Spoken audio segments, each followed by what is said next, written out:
Hello students, कैसे हैं आप लोग। आशा करते हैं आप लोग अच्छे होंगे और पढ़ाई कर रहे होंगे। हमने अपने पिछली वीडियो में ये देखा था प्रश्नावली जो 3 थी, दो चर वाले रैखिक समीकरण। आज हम अपने इस वीडियो में शुरू करेंगे अपने अगला चैप्टर को, जिसका नाम है द्विघात समीकरण। द्विघात समीकरण क्या होता है उसके बारे में जानेंगे। कैसे पता करेंगे कि कोई समीकरण द्विघात समीकरण है या नहीं है, द्विघात समीकरण किस टाइप दिखता है और उसकी परिभाषा क्या होती है, इस सारी टॉपिक पर हम आज चर्चा करेंगे। ठीक है दोस्तों, तो चलिए बिना देरी किए आज इस वीडियो को शुरू करते हैं। दोस्तों, जैसे हमने परिभाषा लिखा है, देखिए द्विघात समीकरण। ठीक है दोस्तों, द्विघात समीकरण क्या होता है। देखिए, यदि कोई समीकरण ax² plus bx plus c बराबर 0 के प्रकार का है, यदि कोई समीकरण आपको इस टाइप का दिख रहा है कि ax² plus bx plus c बराबर 0 के प्रकार का है, जहां पर a b c वास्तविक संख्याएं हैं। ठीक है दोस्तों, और साथ ही साथ a बराबर नहीं 0, a कभी भी 0 के बराबर नहीं होना चाहिए। ये हमारे द्विघात समीकरण की कंडीशन है। इस टाइप का होना चाहिए और a b c जहां वास्तविक संख्याएं होनी चाहिए और a को कभी भी 0 के बराबर नहीं होना चाहिए, तो उसे क्या बोलते हैं, तो वो द्विघात समीकरण कहलाता है। परिभाषा हो जाएगी, यदि कोई समीकरण x² plus bx plus c बराबर 0 के प्रकार का है, जहां a b c वास्तविक संख्याएं तथा a बराबर नहीं है 0 हो, द्विघात समीकरण कहलाता है। जैसे एग्जांपल के तौर पर 4x² प्लस 6x प्लस 2 बराबर का 0। दोस्तों, ये x में चर जो इसमें है x है, x एक चर राशि है, ये x में द्विघात समीकरण है। हो सकता है x की जगह y आ जाए तो y हो जाए, y में हो जाएगा द्विघात समीकरण। हो सकता है ABCD का कोई भी अक्षर इसमें पे आ सकता है। ठीक है दोस्तों, लेकिन ये जो होगा ये हमेशा कोई वास्तविक संख्याएं ही होंगी। इस टाइप का हमारा एक द्विघात समीकरण दिखाई देता है। ठीक है दोस्तों, अब कुछ और चीजों पर चर्चा कर लेते हैं। जैसे इसमें मैंने 2 पॉइंट्स लिख रखे हैं। पहला पॉइंट से द्विघात समीकरण का मानक रूप।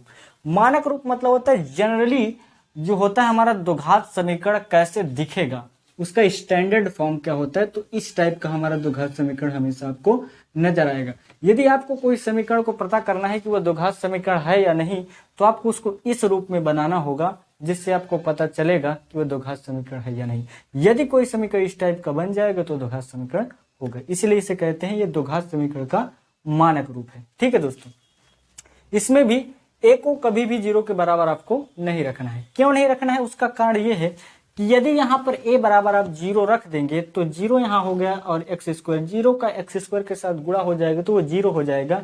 ये घात खत्म हो जाएगी, यहाँ पे x की घात 1 बचेगी, यानी सबसे हाईएस्ट घात यहाँ पे 1 बचेगी। तो ये दो घात समीकरण नहीं होगा।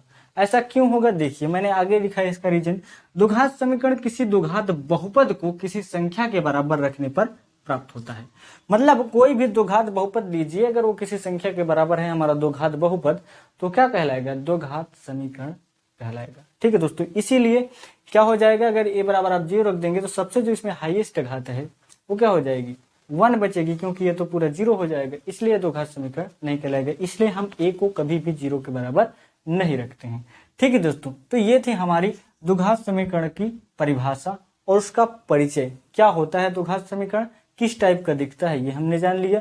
ठीक है दोस्तों, किनसे मिलकर बना होता है, तो हमने बताया कि द्विघात बहुपद को जब किसी संख्या के आप बराबर रख देते हैं तो हमारा द्विघात समीकरण बन जाता है। ठीक है दोस्तों, अगर आप इस चीज को हटा दूं मैं, तो अगर इसको आप ध्यान से देखेंगे तो आप कहेंगे, अगर मैं पूछूं कि घातों के आधार पर किस प्रकार का बहुपद है, तो आपका जवाब होगा कि सर ये घातों के आधार पर इसमें सबसे हाईएस्ट घात 2 दिख रही है हमारी चर राशि की, तो ये हो जाएगा द्विघात बहुपद। इसे मैंने 0 के बराबर रख दिया है, तो ये हमारा बन गया द्विघात समीकरण। ठीक है दोस्तों, तो मैंने इसीलिए यहाँ पे लिखा है किसी द्विघात बहुपद को जो आप किसी संख्या के बराबर रख देते हैं तो वो कहलाता है द्विघात समीकरण। अब यहाँ पे 0 है, 0 के बजाय अगर आप यहाँ पे कोई संख्या मान लीजिए 4 रख देते हैं, हमने 4 रख दिया, तो अभी भी ये द्विघात समीकरण ही है दोस्तों। क्यों, क्योंकि देखिए मैंने कहा कि इस टाइप का एक द्विघात समीकरण दिखता है। यदि आप इस संख्या को इधर लाएंगे तो यहाँ 0 हो जाएगा 4, और ये अगर आप इसको इधर लाएंगे तो माइनस में आ जाएगा, तो इसका रूप कुछ ऐसे बन जाएगा 4x² प्लस 6x, इधर आएगा तो माइनस में होगा, तो 4 में से 2 जाएगा 2, तो माइनस का 2 यहाँ बराबर का 0, फिर से हमारा उसी रूप में बन जाएगा। ठीक है दोस्तों, इसलिए मैंने कहा कि कोई भी द्विघात बहुपद जब किसी संख्या के बराबर हो जाता है तो हमारा द्विघात समीकरण बन जाता है। ठीक है दोस्तों, तो आपको याद क्या रखना है, याद एक रखना है कि कोई भी द्विघात समीकरण इस टाइप का दिखेगा उसका स्टैंडर्ड रूप ये होता है, या ये दोनों एक ही चीज लिखा हुआ है। ठीक है दोस्तों, और किन से मिलकर बना होता है, तो दो घात जो समीकरण होता है वो दो घात बहुपद को किसी संख्या के बराबर रखने से हमें दो घात समीकरण प्राप्त होता है। अब हम अपने जानेंगे कि कैसे पता करें कि कोई समीकरण दो घात समीकरण है या नहीं है। तो इसके लिए क्या करना पड़ेगा, देखिए सबसे पहले मैं कुछ एग्जांपल्स लूंगा, उसके बाद आप लोगों को दिखाऊंगा कि कैसे पता करते हैं कि दो घात समीकरण है या नहीं। ठीक है दोस्तों, तो चलिए देखते हैं। चलिए दोस्तों, हम लोग उठा लेते हैं अपने प्रश्नावली 4.1 के क्वेश्चनों को, जिसमें पहला ही क्वेश्चन कह रहा है कि जांच कीजिए कि क्या निम्न दो घात समीकरण है। ठीक है दोस्तों, ये पहले का पहला है और ये दूसरा है, और इसमें के सारे क्वेश्चनों में यही कहा गया है कि पता कीजिए कि क्या ये जो दिए गए समीकरण है ये दो घात समीकरण है या नहीं है। ठीक है दोस्तों, तो हमें यही जानना है कि दो घात समीकरण है या नहीं, तो इसके विषय में चर्चा करते हैं। ठीक है दोस्तों, दो घात समीकरण पता करने के लिए मैंने आपको पहले बताया कि दो घात समीकरण हमेशा ax² plus bx plus c बराबर 0 इस तरह दिखता है। ठीक है दोस्तों, अगर कोई भी समीकरण इस टाइप में आ जाए तो हम उसे क्या कह देंगे दोस्तों, कह देंगे कि हमारा दो घात समीकरण है। अगर इस रूप में नहीं आया तो दो घात समीकरण नहीं होगा। चलिए देखते हैं। इसे अगर हम ध्यान से देखें तो हमारा अभी तो इस टाइप का नहीं दिख रहा है, हो सकता है इसे सॉल्व करने के बाद इस टाइप का दिख जाए और दिख भी नहीं सकता है। ठीक है दोस्तों, तो सॉल्व करने के बाद हमें पता चलेगा। तो चलिए इसे हल करते हैं और देखते हैं हमारा इस टाइप का बनता है या नहीं बनता है। ठीक है दोस्तों, देखिए यहाँ पे x+1 का होल स्क्वायर लिखे रखा है।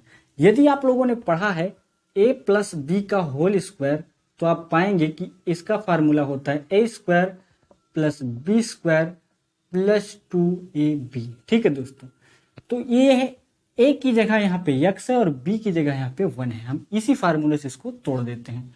पहले है a का स्क्वायर, यानी पहले हो जाएगा x का स्क्वायर, फिर है प्लस b का स्क्वायर, b की जगह 1 है तो 1 का स्क्वायर, प्लस 2 उसमें सूत्र में ही है 2 हमने उठा लिया। उसके बाद a की जगह यहाँ पे x है और b की जगह 1 है। ठीक है दोस्तों, अब मैं इसे हटा देता हूँ। ठीक है दोस्तों, अब ये देखिए, अब ये बराबर, इसको देखिए 2 से x में गुणा हो जाएगा तो 2x, 2 का 3 से होगा तो 6 आ जाएगा। ठीक है दोस्तों, अब इसको सॉल्व करते हैं। देखिए x² प्लस इसका करेंगे तो 1, 2 का x के साथ और फिर 1 के साथ, तो क्या हो जाएगा 2x बराबर में 2x माइनस का 6। ये चीज को इधर लाइए क्योंकि उधर हमें 0 रखना है। यहां से देखिए ये कह रहा है इसको आप इधर लेके आएंगे तो x² प्लस 1 प्लस 2x, ये आएगा इधर का माइनस में 2x और उसके बाद प्लस का 6 बराबर में 0। ठीक है दोस्तों, अब इसमें से जो जोड़े घटेगा उसे जोड़ घटा देंगे। देखिए ये x² है, ये 1 इसके साथ और ये 6 एक क्या हो जाएगा 7 हो जाएगा। ठीक है दोस्तों, और ये प्लस का ये माइनस का ये दोनों हो जाएंगे कैंसिल, बराबर में आ गया 0। इसे अगर आप ध्यान से देखेंगे तो ये इस रूप का है। क्यों है दोस्तों, देखिए मैं इसे दिखाता हूं क्यों है। यदि हम ऐसे इसे लिख दें x² plus 0x plus c plus 7 बराबर 0, तो देखिए दोस्तों ये जो समीकरण है इस रूप में दिख गया। ठीक है दोस्तों, तो ये हमारा दो घात समीकरण हो जाएगा। अब कुछ लोगों के मन में सवाल होगा, सर आपने इसे ऐसे क्यों लिख दिया। ऐसा हमने इसलिए कहा, मैंने कहा था कि a के आगे मतलब x² के आगे जो गुणांक होगा उसे आप कभी भी 0 नहीं रख सकते। इस समीकरण में कहा गया था कि a not equal to 0, a कभी भी 0 नहीं हो सकता है, लेकिन इसकी जगह और इसकी जगह अगर आवश्यकता पड़े हमें रखने के लिए तो हम 0 लगा के उस समीकरण को इस रूप में दिखा सकते हैं। ठीक है दोस्तों, तो इसमें हमने इसीलिए क्या काम किया है कि इस समीकरण में s की जरूरत थी जो हमें नहीं नजर आ रहा था, इसलिए हमने इसे रख दिया। तो ये हमारा इस रूप का दिख गया, इसलिए हमारा क्या हो गया, ये दो घात समीकरण हो गया। मैंने इसे आप लोगों को समझने के लिए रखा था। ठीक है दोस्तों, बाकी आपका आंसर यहीं पे समझ में आ रहा है कि ये जो समीकरण है ये एक दो घात समीकरण हो जाएगा। ठीक है दोस्तों, आपको बस ये ध्यान रखना है कि ये x² वाला टर्म उसमें अवश्य जरूर आ जाए। ठीक है दोस्तों, सिंपली अगर इस रूप का बनता है तो अच्छी बात है, अगर नहीं बन रहा है तो उसमें आपको ये ध्यान रखना है कि जो उसमें आए किसी भी समीकरण में उसमें जो चर राशि उसकी अधिकतम घात 2 होनी चाहिए। ठीक है दोस्तों, 2 से न कम हो न 2 से ज्यादा हो, यानी 2 आ जाए किसी भी चर की घात तो क्या हो जाएगा, दो घात समीकरण। ठीक है दोस्तों, और उसके आगे ये ध्यान रखना है उसके आगे जो गुणांक हो वो कभी 0 ना आए। ठीक है दोस्तों, आप कुछ अगर क्लियर नहीं हुआ होगा तो इस क्वेश्चन को सॉल्व करने के बाद हमें क्लियरिटी मिल जाएगी। ठीक है दोस्तों, इसे भी हम लोग हटा लेते हैं। इसके बाद देखिए, किसी द्विघात समीकरण होने के लिए सिंपली एक बात याद रखिए, यह है कि उसमें जो चर राशियां उसकी अधिकतम घात 2 आ जाए तो हमारा द्विघात समीकरण हो जाएगा, और उसके आगे जो गुणांक हो वो कभी 0 न आए। अभी देखिए यहाँ पे x² माइनस 2x।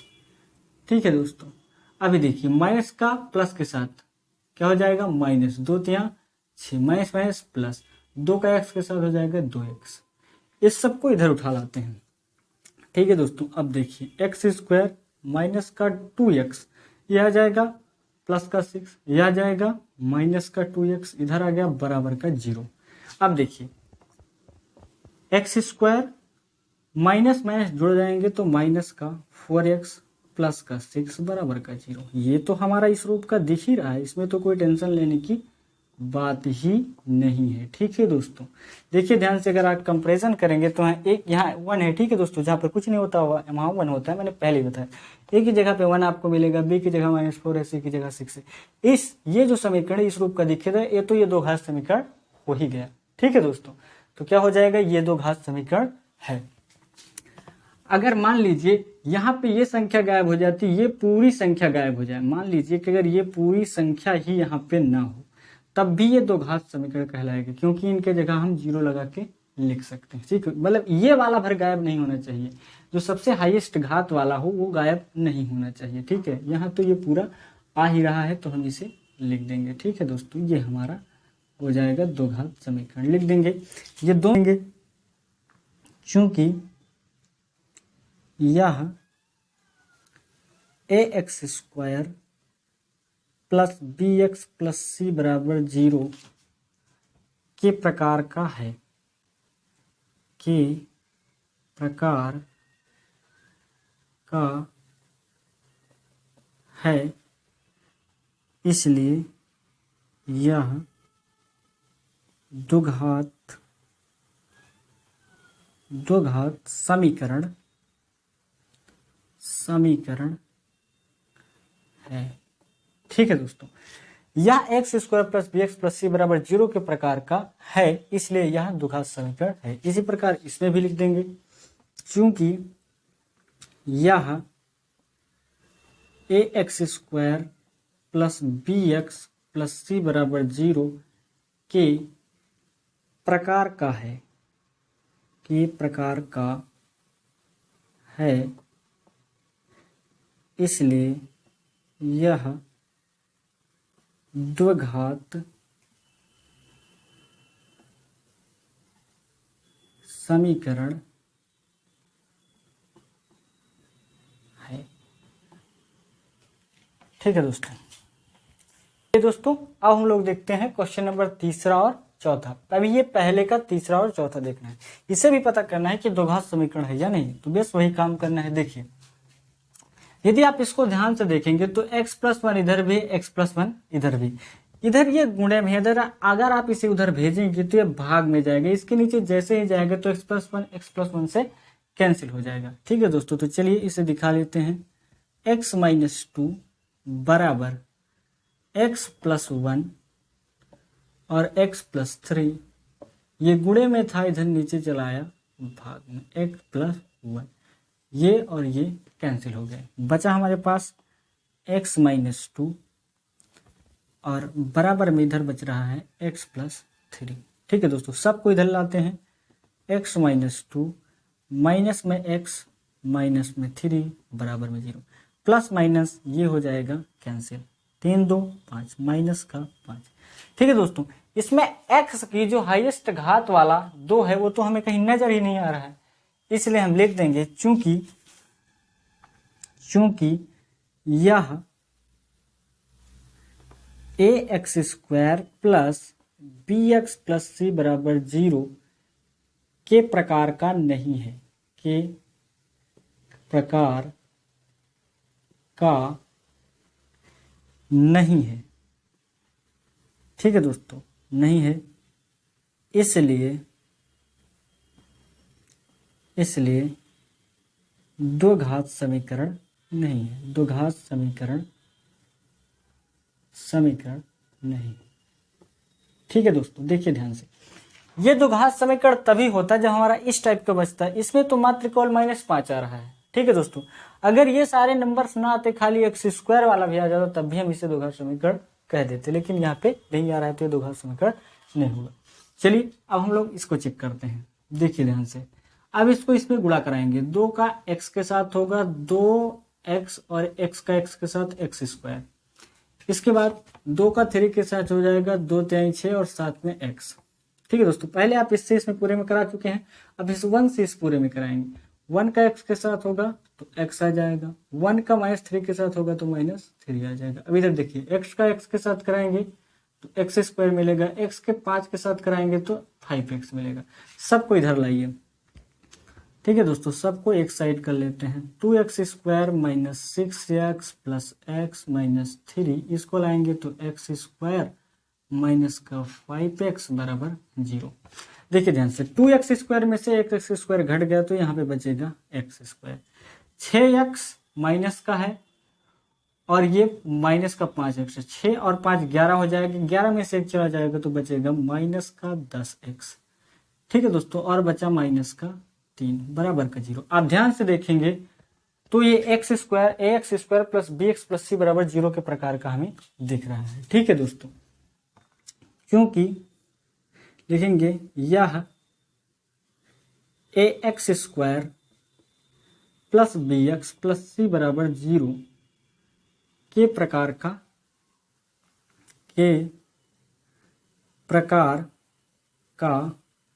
है। ठीक है दोस्तों, इसलिए यह द्विघात समीकरण है।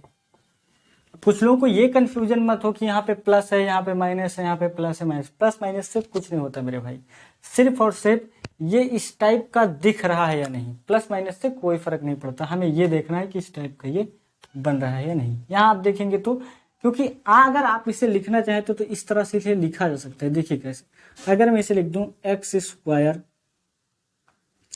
प्लस में माइनस का 10x। ठीक है दोस्तों, ये हो गया। और फिर आप ध्यान से देखेंगे तो इसको लिख सकते हैं प्लस माइनस का 3।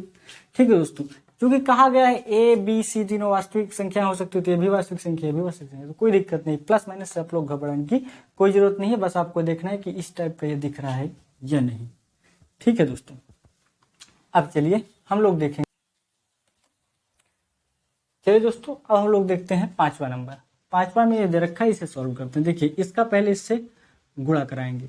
2 का x के साथ होगा तो 2x और एक x और है साथ में तो x² हो जाएगा। 2 का 3 के साथ तो 6 और x साथ में आ जाएगा। इससे इस पूरे में हो चुका है गुणा। अब इस 1 से इस पूरे में कराएंगे, प्लस प्लस प्लस हो जाएगा। x का 1 के साथ तो x, 1 का 3 के साथ तो 3 आ जाएगा, प्लस माइनस माइनस हो जाएगा। अब इधर इसका कराते हैं। देखिए, x का x के साथ हुआ तो x², x का -1 के साथ हुआ तो -x आया। अब इस +5 से इसमें कराना है, प्लस प्लस का प्लस 5x और प्लस माइनस माइनस हो जाएगा, 5 1 का 5। ठीक है दोस्तों, अब देखिए इसके बाद सबको एक साइड लाना है हमें। 2x² - 6x plus x minus का 3 यह आएगा तो माइनस का x², यह आ जाएगा प्लस का x, आ जाएगा माइनस का 5x और ये प्लस का 5 बराबर में 0। ठीक है दोस्तों, तो अब देखिए यहाँ पे 2 है प्लस में, यहाँ माइनस में, 2 में से एक घट जाएगा तो बचेगा x²। 6x माइनस का है, यहाँ पे 5, 6 और 5 जोड़ देंगे तो 11x हो जाएगा। 11x में एक बार ये x प्लस में है, एक बार ये x प्लस में, x 2x हो जाएगा। 12 6 5 11, 11 में से 2 जाएगा तो 9 बचेगा, माइनस का 9x। ठीक है दोस्तों, क्योंकि इन दोनों को जोड़ने पर माइनस का 11x आ रहा था और इन दोनों को जोड़ने पर प्लस का 2x आएगा। यदि आप इन्हें सॉल्व करेंगे तो माइनस का 9x आपको मिल जाएगा। अब देखिए, माइनस का 3 यहाँ पे है, प्लस का 5, 5 में से 3 जाएगा तो 2 बचेगा, जो कि प्लस का बचेगा बराबर में 0।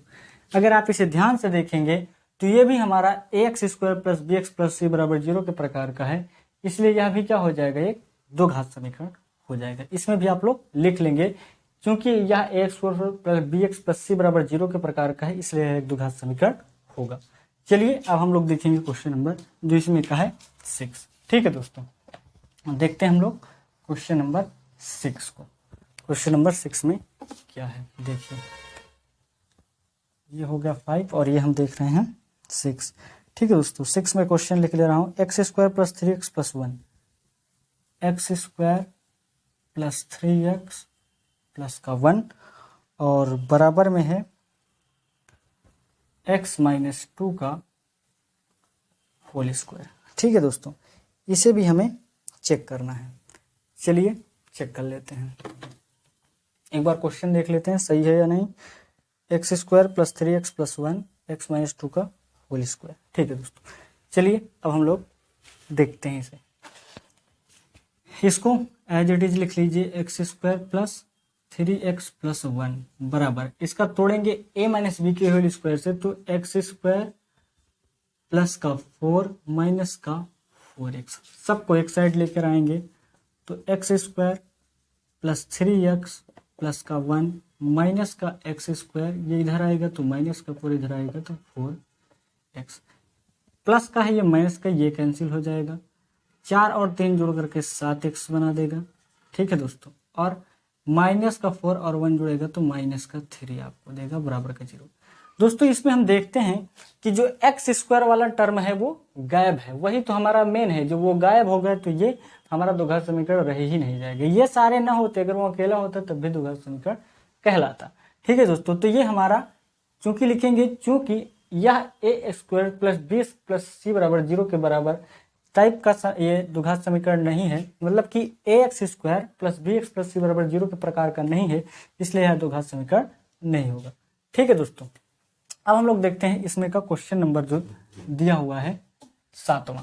ठीक है दोस्तों, इसको इरेज करते हैं, आप लोग इसमें लिख लेंगे। मैं क्वेश्चन नंबर 7 लिख ले रहा हूं। 7 क्या कह रहा है, 7 में देखिए दिया हुआ है x प्लस 2 का होल क्यूब। ठीक है दोस्तों, क्या दिया हुआ है, x प्लस 2 का होल क्यूब, x प्लस 2 का होल क्यूब, यहाँ पे क्यूब है, और बराबर में दिया है 2x और x स्क्वायर माइनस का 1, ये है। ठीक है दोस्तों, अब चलिए इसे भी देखते हैं। अगर आप x plus a plus B का होल क्यूब जानते हो तो a प्लस बी का होल क्यूब बराबर होता है a cube plus b cube plus 3ab कोष्टक में a प्लस b। इसी फार्मूले से हम इसको तोड़ने वाले हैं। चलिए पहले है a की जगह, यहाँ पे a की जगह x है और b की जगह 2 है, तो जहां जहां a आएगा वहां वहां x करेंगे, जहां जहां b आएगा वहां वहां 2 कर देंगे। a का क्यूब मतलब x का क्यूब प्लस b का क्यूब मतलब 2 का क्यूब कर देना है। ठीक है दोस्तों, प्लस 3 सूत्र में है, a की जगह x b की जगह 2, कोष्टक में सेम उतार दिया गया। ठीक है दोस्तों, अब मैं इसे हटा देता हूं। अब इसको देखिए, इसका गुणा कराएंगे, 2 का x यहाँ एक बार x का होगा तो x का क्यूब आ जाएगा, क्योंकि गुणे में घात जुड़ जाती है आधार जब समान हो तो। ठीक है दोस्तों, अब देखिए माइनस 2x का 1 के साथ होगा तो 2x आ जाएगा। अब देखिए x क्यूब, 2 का जब आप निकालेंगे 2 दूनी 4 दूनी 8 आ जाएगा, 3 का x के साथ होगा और 2 के साथ 3 दूनी 6x, इस 6x का जब आप x के साथ कराएंगे तो प्लस में x का x स्क्वायर हो जाएगा। ठीक है दोस्तों, 2 का 6, 6 कम 6 हो गया, x का x के साथ हो तो x स्क्वायर आ गया, 2 त्याई 6, 6 का 2 के साथ हुआ तो 12 आ गया, और x के साथ हुआ तो एक साथ में लपेट दिया हमने। अब इसके देखिए, यह जाएगा 2x क्यूब माइनस का 2x, इसको सबको एक साइड लाइए, x क्यूब प्लस का 8 प्लस का 6x स्क्वायर प्लस का 12x माइनस का 2x क्यूब माइनस 2x, अब देखिए यहाँ पर x का क्यूब है प्लस में 1 और यहाँ पे 2। अगर x की क्यूब में से यहाँ पर 2 है, यहाँ पे 1 घटाएंगे, 2 में से 1 जाएगा तो 1 बचेगा, यानी x का क्यूब, लेकिन माइनस में, क्योंकि ये बड़ा है और इसका चिन्ह है माइनस। अब देखेंगे इस वाले को, देखिए इसके बाद इसको लिखते हैं 6x²। एक्स स्क्वायर वाला कोई टर्म नहीं है, लिख दिया हमने 6x²।